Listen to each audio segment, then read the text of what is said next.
Paz seja convosco. É um prazer retornar a compartilhar novamente convosco conhecimento da Palavra de Deus e aquilo que o Senhor tem nos revelado por meio da sua Palavra, das Escrituras Sagradas. É verdade que estive afastado um tempo por conta de problema técnico com o aparelho e outras coisas, que se tornam imprevisíveis para a gente, mas que, graças a Deus, tudo está sob o controle de Deus.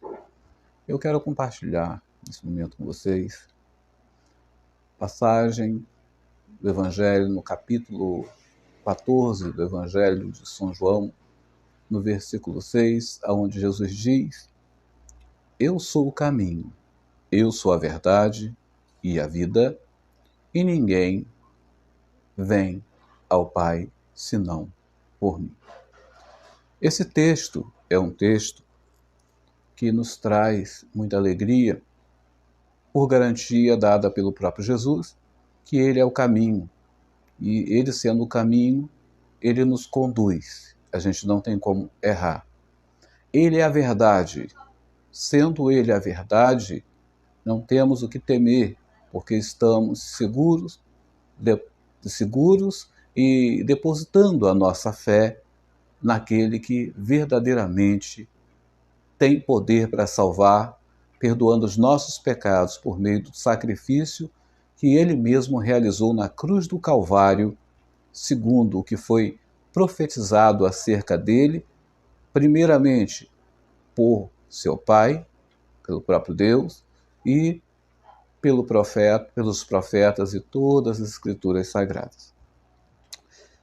Sendo assim, João 14,6, onde Jesus diz: e ninguém vai ao Pai senão por ele, porque quem vê Jesus vê o Pai.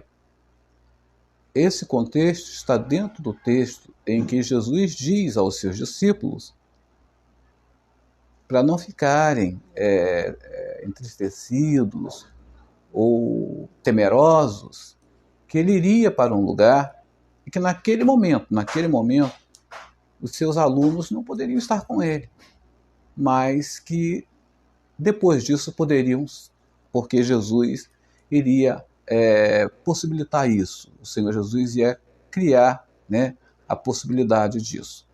E aí, certamente, Jesus é o caminho, a verdade, a vida, e ele nos conduz ao Pai. Mas nesse contexto, Filipe diz: Senhor, mostra-nos o Pai e ficaremos satisfeitos com essa demonstração por agora. O Senhor nos mostrando o Pai agora, a gente vai ter um consolo, um conforto para aguardar o que o Senhor está nos prometendo, de que futuramente poderemos estar junto do Senhor para onde o Senhor vai, visto que agora não podemos ir. E Jesus falou: olha, eu tenho estado tanto tempo convosco e ainda não me conheceis? Não sabeis que quem vê a mim vê o Pai? Porque eu e o Pai somos um? E aí, nesse contexto, Jesus diz que ele é o caminho, a verdade e a vida, e ninguém vai ao Pai senão por ele. João 14,6. Mas o que eu quero compartilhar nesse momento, por meio dessa porção das Escrituras, é algo que nos remete à casa de Deus, que nos remete ao Kairos, o tempo eterno de Deus, o tempo do próprio Deus, em que algo acontece na casa de Deus e isso que acontece na casa de Deus acaba causando a origem de todas as demais coisas e fatos, e que a história contada até agora, ou datada pelo tempo que nós chamamos de Cronos, que faz parte da nossa história, é o que a gente sabe e é o que a ciência estuda, é o que a ciência crê e descrê, aceita ou tenta provar a inexistência,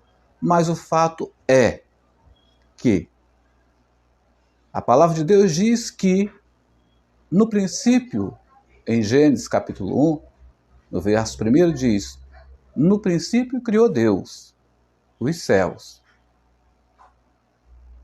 e a terra. Podemos ver nessas duas frases, né, um intervalo de mais. Né? No princípio Deus criou os céus e a terra. É evidente que vemos aí dois modos operantes de Deus na criação. Primeiro, é Deus criando a existência a partir dele. E dentro dessa existência, né, Deus vai moldando as coisas, vai dando forma às coisas segundo o seu amor, a sua benignidade, segundo aquilo que é de si mesmo, que é da sua natureza, da sua essência. E aí cria a terra. Mas a palavra diz que a terra ainda não tem forma, ela está vazia, ela é inabitada, né? Ela não é habitada por ninguém. E que o Espírito do Senhor, ele pairava sobre a face, o espelho das águas. Isso é o que diz as Escrituras Sagradas e nós cremos nisso. Mas temos que entender também que quando lá no capítulo 2 diz que assim criou Deus todos os exércitos dos céus e da terra, então está dando a obra de Deus como acabada, como completa, não faltando nada.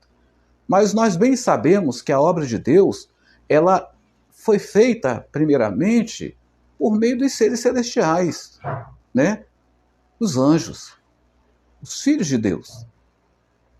E que nos traz um pensamento, uma reflexão, uma pergunta que nós nos fazemos por meio do academicismo científico, dos saberes, do conhecimento filosófico, sociológico, antropológico e de todas as ciências que se possa adquirir aqui na Terra, é que 3 perguntas duram enquanto durar a humanidade.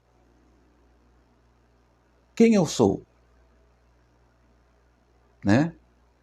Quem eu sou? De onde vim? E qual é a minha missão? Ou seja, de onde eu vim? Ou melhor, de onde vim?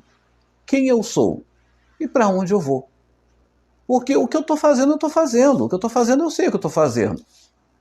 Reflexivamente, eu avalio o que eu estou fazendo e digo se é bom ou ruim. Mas, de onde eu vim? Qual é o meu objetivo aqui na Terra? E qual é o meu futuro pós-morte, já que a morte é certa para todo mundo a partir do pecado e da queda do homem por meio da degradação da raça pela desobediência cometida no Jardim do Éden. Para a gente entender um pouquinho isso, a gente tem que pensar um pouco na casa de Deus. Deus cria os anjos e nos faz pensar que todos os anjos foram criados em um só ato. Em um só ato, né? Em um só ato Deus criou todos os anjos. Então, logo podemos pensar que não há um primogênito entre os anjos. Todos os anjos foram criados. E há uma expectativa até de que eles tenham sido criados da mesma forma como Deus imprime no homem o seu amor, a sua vontade, o seu querer, a sua soberania de relacionamento com o homem. Porque hálito nas narinas do homem nos dá a ideia de que também esses seres celestiais também tenham sido criados a partir de um ato de hálito de amor, de sopro de amor. Por quê? Porque o que faz do homem diferente dos demais seres da criação não é o fator vida, porque tudo que tem vida, né, você pode observar, tanto no animal, quanto no vegetal, quanto nos seres que não expressam nenhum movimento, mas eles estão vivos, são organismos vivos. Porém, consciência só se encontra no ser humano. E isso que faz com que haja distinção entre nós e os demais seres criados. E isso vem do próprio Deus por meio do hálito ou do sopro. O que nos faz pensar que também na criação dos anjos, Deus possa tê-los criados de igual forma, né? Não como uma forma como criou o homem do pó da terra, mas por sua vontade, por seu sopro de amor, seu hálito de amor. O fato é que a gente tem que pensar nos anjos criados todos em um único ato, em um único momento. Então não há primogênito. E a manifestação de Deus, ou seja, a visão de Deus que esses anjos têm, é aquela revelação que Jesus fala aos seus discípulos, pois ninguém viu o Pai, senão o Filho. Olha, é Jesus que está dizendo que nem os anjos viam a Deus. Ah, mas eles serviam nos céus, eles estavam nas regiões celestiais, na mansão celestial, sim. Ver uma manifestação de Deus é uma coisa. Você pode sentir a manifestação do calor por meio da radiação dos raios ultravioletas, mas necessariamente você pode não estar debaixo do sol. Você pode estar encoberto à sombra de uma cobertura, seja ela de qualquer natureza que seja. Uma árvore, uma casa, uma tenda, enfim. O fato é que nos leva a crer que esses anjos tinham uma visão da glória de Deus, da manifestação de Deus. É de uma forma simples, como alguém que olha para a energia, para a lâmpada, e só vê luz. Mas, falando cientificamente, dentro dessa luz existem elementos que não são perceptíveis aos olhos humanos, mas não pode ser negado a existência de tais. E em Deus também, na sua manifestação de glória, havia ali em Deus a triunidade de Deus que não era vista aos anjos, pelos anjos. E aí Isaías 14 é um ser com a finalidade de harmonizar. E quando se fala em harmonizar, há uma ideia de que ele era músico, de que ele era maestro. Não, harmonizar significa pôr tudo em harmonia. E não era a única função, essa era uma das funções. Mas o fato é que ele tinha essa função, uma função de harmonizar entre si, né? E também fazer com que a casa de Deus ela estivesse de acordo com a graça e a manifestação da glória de Deus. Mas em determinado momento, esse ser, ele pronuncia assim, relatos em Isaías 14, nos versículos 14 em diante, 12, 14 em diante, em que ele sente em si o desejo de subir às mais altas nuvens, acima das estrelas do Altíssimo, e lá pôr o seu trono e ser semelhante ao Altíssimo. Olha, ele fala que ele quer subir acima de qualquer esfera de poder. Ele diz que ele quer estar acima dos seus irmãos, que são as estrelas, ou os principados e potestades, né? E ele diz que ele quer constituir um trono, e ele quer ser semelhante ao Altíssimo. Ele não fala em momento nenhum que ele quer destronar o Altíssimo. Ele sabe que isso é incapaz. Isso é impossível. Mas o que então Satanás está tentando fazer na nossa humilde compreensão humana?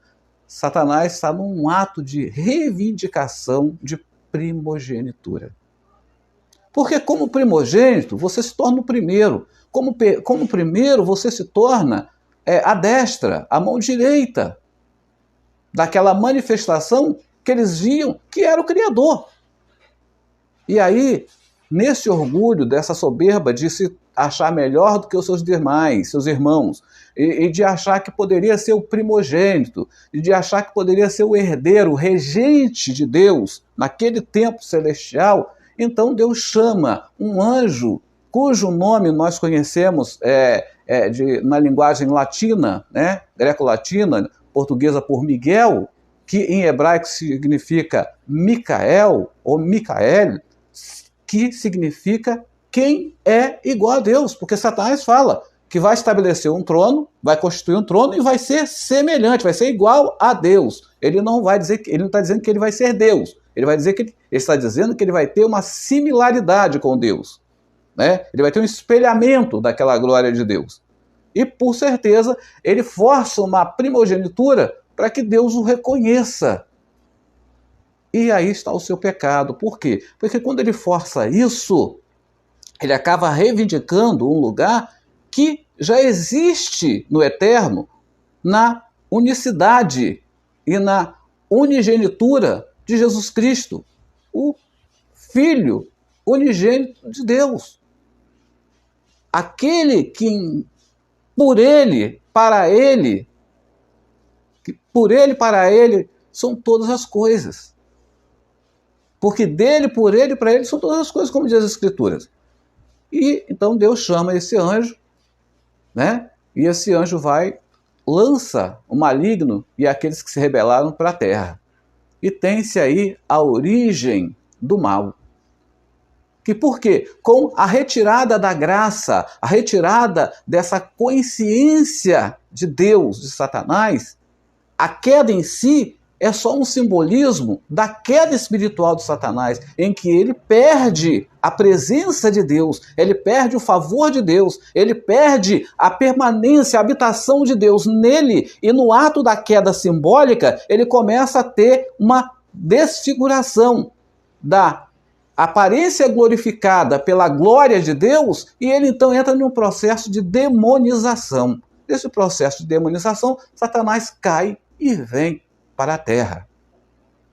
E aí, no propósito da criação do homem, Satanás entende que quando Deus começa a criar as coisas e cria o homem no sexto dia, e com um hálito, coloca esse hálito de Deus nas narinas do homem, né? E constitui ali para ele uma ajudadora, e dá o Éden como um governo para ele reinar sobre todas as espécies, e dá a terra como um império para que o homem seja regente desse império, porque Salmo 8, versículo 4 diz assim: quem é o homem para que tu tenha tanta importância com ele?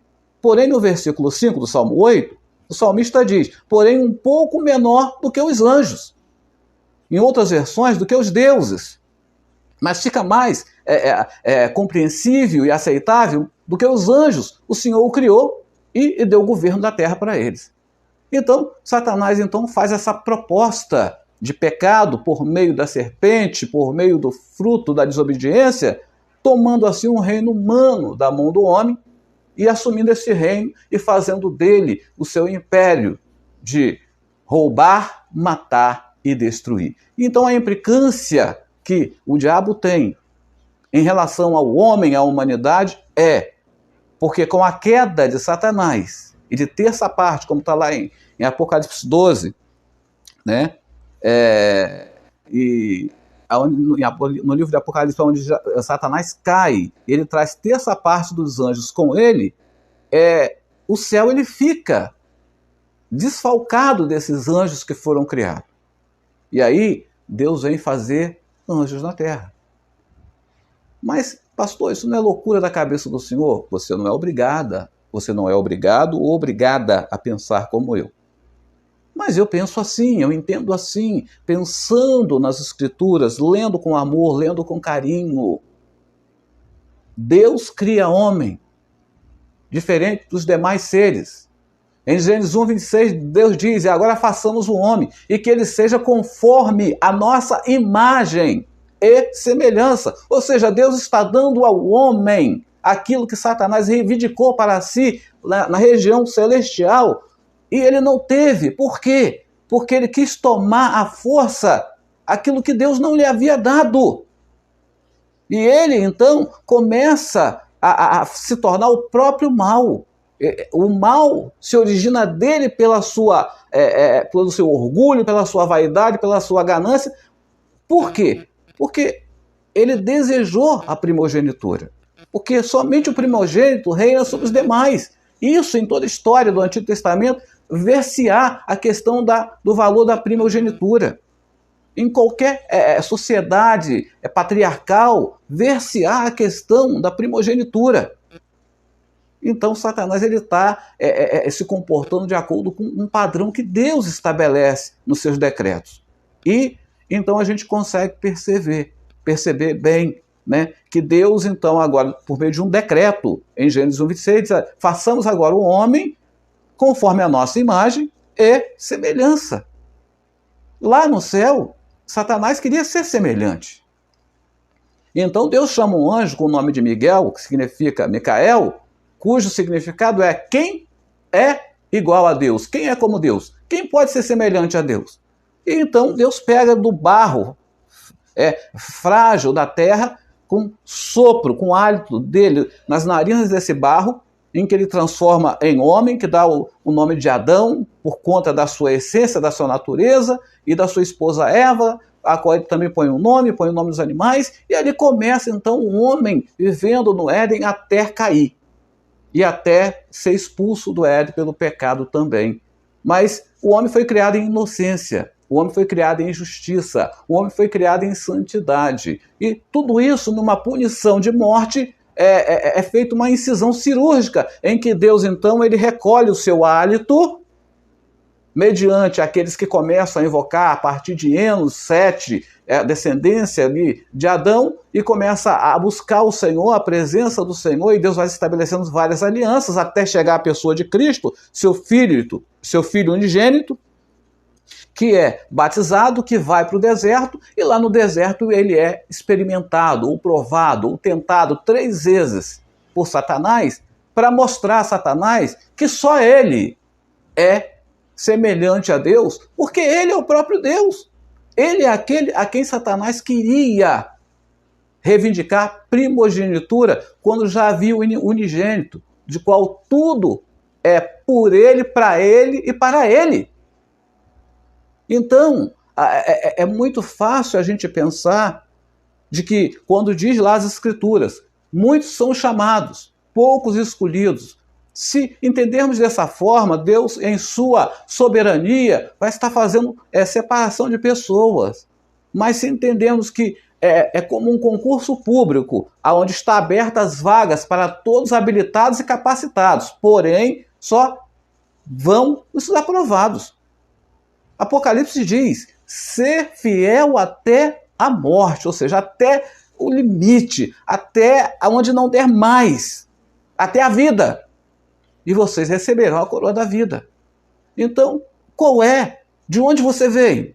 Você veio da vontade de Deus, pela presciência, porque quando criou os seres celestiais, os anjos, que são de natureza assexuada, não tem gênero, né? Não existe macho e fêmea, embora a palavra nos dê a ideia de masculino, não há macho nem fêmea, são filhos de Deus, são seres espirituais, dotados de consciência moral, né?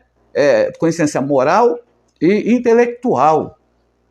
E por conta dessa consciência moral e intelectual, esses seres espirituais, eles tinham livre-arbítrio. Tanto é que Satanás escolheu essa decisão desastrosa para ele, que lhe custou a condenação ao inferno, que lhe custou a retirada da presença de Deus de sobre ele.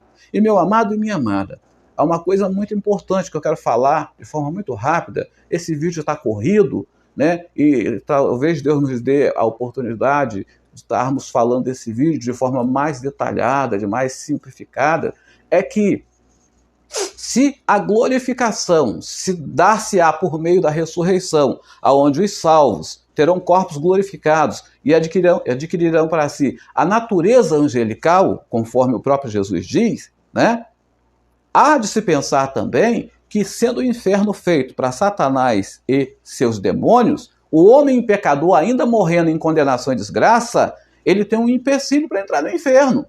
Porque assim como Satanás caiu e passou por um processo de demonização, o homem também, na ressurreição, que vai ser um piscar de olhos, assim como eu pisquei agora e você viu, tanto para a glorificação, para formar a corte do juízo celestial, que há de julgar o mundo e os anjos, também aqueles condenados ressuscitarão e passarão, né? Ou eles hão de passar por um processo de demonização para se tornarem demônios e estarem aptos ao inferno, porque pelos decretos de Deus, a natureza de Deus, as leis de Deus são imutáveis.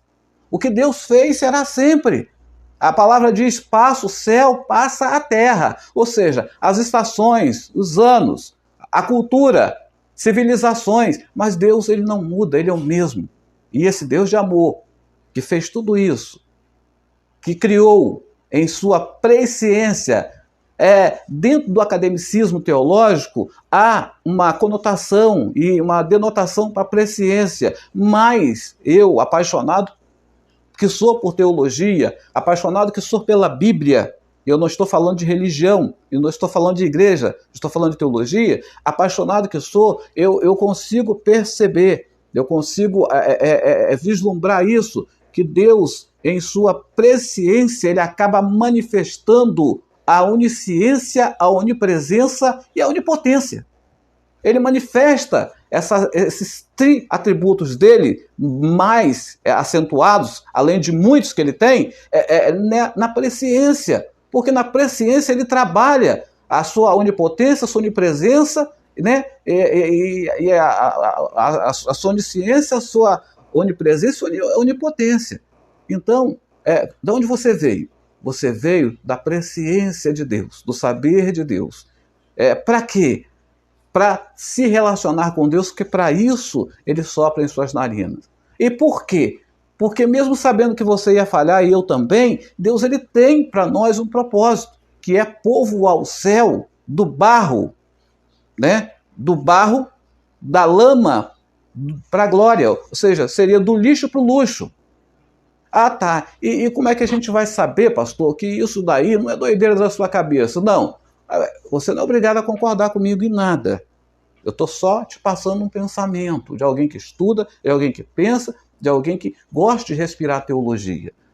Em Marcos, no capítulo 12, verso 25, né, os saduceus, que eles não acreditavam na existência da vida após morte, ou na existência da alma ou do espírito, eles, em determinado momento que Jesus está passando, eles chamam Jesus e, usando da lei do levirato, que era a lei da mulher que, ficando viúva, casava com o irmão desimpedido para dar continuidade, eles criam uma fábula de 7 casamentos com esta mulher, né, de 7 irmãos que se casam a partir da morte do primeiro, e morrem todos, morre a mulher, não se fala de herdeiro, não há preocupação na acentualidade da lei, mas há uma preocupação em tentar Jesus e pegá-lo em fraqueza para poder condená-lo à morte ou a qualquer juízo por inveja, por qualquer coisa daquela época. A verdade é: Senhor, de quem vai ser essa mulher no teu reino? E Jesus diz: olha, a questão de vocês é uma questão de falta de conhecimento, falta de entendimento das Escrituras. Porque se vocês entendessem as Escrituras, vocês verão que no reino de Deus, Marcos 12, 25, vocês serão como os anjos, que não precisam de casamento, que não precisam de procriar e que não precisam ser macho ou fêmeas. Porque o reino de Deus é formado pela graça de Deus, pela glória de Deus. Deus é espírito, como está escrito lá em João 4, versículos 23 e 24, naquele contexto da revelação que ele dá para a mulher samaritana. Deus é espírito. E importa que, assim como Deus é espírito, ele procura adoradores que o adorem em espírito e em verdade. Adorar a Deus em espírito é em conhecimento, em entendimento, em gratidão, em obediência. E em verdade é pôr tudo isso na prática, é viver isso, né? É não ser fariseu, de ensinar o certo e viver o errado. Amém, meu irmão? Que Deus te abençoe, que o Senhor te guarde, que Ele te proteja, tá? Lembrando mais uma vez, eu sou o pastor Rogério Magno, amo teologia, você não é obrigado a concordar comigo, amém?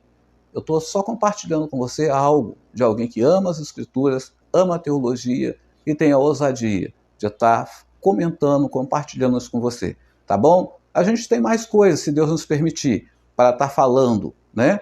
E se você quiser, é só visitar o nosso canal ali no YouTube, pr.rogeriomagno G Porto. A gente também tem ali o nosso canal no Instagram, né? E você pode estar acompanhando também, se você estiver interessado, se você achar que vale a pena. lembrando que se você achar que não vale, por favor, não vá lá, não visite o canal. A gente não está falando de igreja, a gente não está falando de religião, a gente está falando de teologia. Teologia é o estudo, é a ciência que estuda o relacionamento do homem com as manifestações através da criação de Deus. Porque Deus não pode ser colocado em um lugar, preso em um recipiente e ser estudado. Deus é Deus. Então a gente estuda aquilo que Deus nos revela. E essa revelação nós chamamos de revelação gradual e progressiva. Né? E diferente da revelação especial, que é aquela que Deus se revela a cada indivíduo, o fazendo conhecer de acordo com a intimidade e o relacionamento que o próprio Deus estabelece, não depende de nós. Isso é querer e vontade do Eterno. De modo que a fé vem pelo ouvir a palavra de Deus, Romanos 10, 17. E todo aquele que invocar o nome do Senhor será salvo, Romanos 10, 13.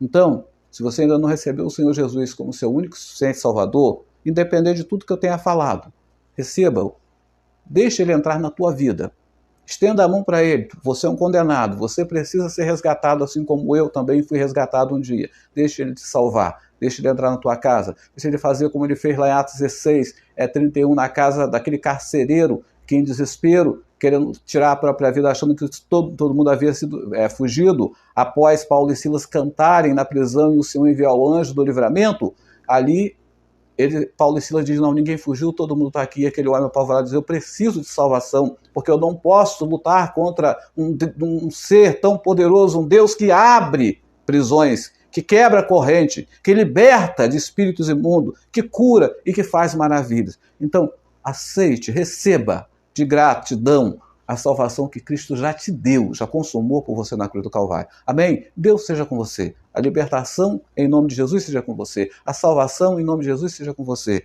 E até uma próxima oportunidade, se assim Deus permitir e assim Deus for da sua vontade.